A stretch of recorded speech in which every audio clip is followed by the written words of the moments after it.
Pawan Kumar from Corellium, day 18 of learning Flutter in Tamil. Saturday Sunday இதுக்கு மேலே வந்து என்னுடைய ஆஃப்.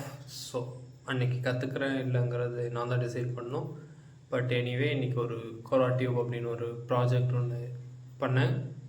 பட்டு கோட் கூகுள் எஸ்எஸ்ஓ லாகின் பட்டன்லாம் என்னுடையது தான். பட்டு மீதி இருக்கிற ஒரு சில ஆப்டிமைஸ் இந்த ஃபயர்பேஸ் ஆத்தன்டிகேஷன் இந்த அதில் கன்சோல் பண்ணுறது எல்லாமே வந்து ChatGPT யூஸாக பண்ணேன். பட் ஒர்க் ஆகிடுச்சு அண்ட் எனக்கும் ப்ரொசீஜர் தெரிஞ்சிச்சு. இப்போ அடுத்த ஒரு ஆப்பை க்ரியேட் பண்ணி ஃபயர்பேஸில் கான்ஃபிகர் பண்ணுன்னா சிம்பிள் ஈஸியாக முடிஞ்சிடும். ஸோ ஃபண்டமெண்டலாக ஃபயர்பேஸ் ஓரளவுக்கு ஸ்ட்ராங் ஆகிட்டேன் கான்ஃபிகர் பண்ணுற அளவுக்கு. அண்ட் எஸ்டர்டே நான் என்னுடைய டொமைன் நம்ம லைவ் போயிட்டோம் corellium.organization நேற்று நைட்டு வந்து ஹோஸ்ட் பண்ணேன். டொமைனை வாங்கிட்டேன், ஹோஸ்ட் பண்ணிட்டேன் ஃபயர்பேஸில். ஸோ அது ஒரு 12 மணி ஆயிடுச்சு ஆல்மோஸ்ட் அதை முடிக்க.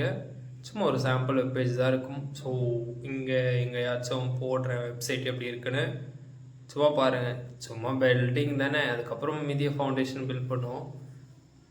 ஓரளவுக்கு சந்தோஷமாகவும் இருக்கேன், ஓரளவுக்கு கஷ்டமாகவும் இருக்கேன். ஏன்னா இன்றைக்கி எவ்வளோதான் அதாவது நமக்கு தெரிஞ்ச விஷயத்த ChatGPTயில் வச்சு கோடை ஆப்டிமைஸ் பண்ணி பண்ணுறது வேறு, கம்ப்ளீட்டாக தெரியாததை காப்பி பேஸ்ட் பண்ணுறது வேறு. இன்னமும் அந்த இது ஒரு கில்ட் இருக்குது அண்டு புரிய மாட்டேங்குது, அதுவும் ஒரு விஷயம்.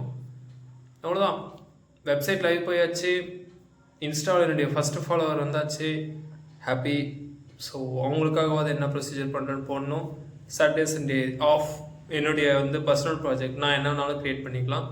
So no more questions. ஆனால் வார நாட்களில் நோ செக்ஷன்ஸ், நான் கற்றுக்கிட்டே ஆகணும். அவ்வளோதான், நாளை பார்ப்போம். பாய்.